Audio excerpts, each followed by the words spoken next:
তো এখন বাজে রাত 10টা আর এখন সবাই মিলে একটু রেডি হয়ে বেরিয়েছি জগদ্ধাত্রী ঠাকুর বিসর্জন দেখতে। তো এদিকে অয়নও এসেছিল, অয়ন ঘুমিয়ে পড়েছে, তো ভাবছি তাহলে ওকে বাড়িতে ঘুম পাড়িয়ে দিয়ে আসি।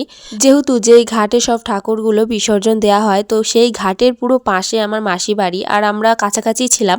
তো সে কারণের জন্য ভাবলাম যে ওকে বাড়িতে রেখে, দিদা আছে বাড়িতে, দিদার কাছে রেখে তারপর আবার আসবো।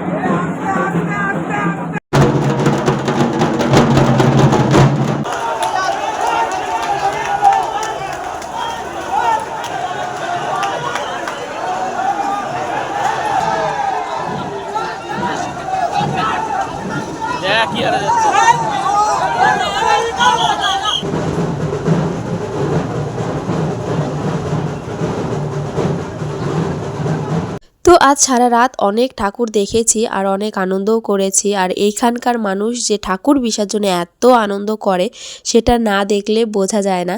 তো যাই হোক, তোমরা সবাই ভালো থেকো, টাটা।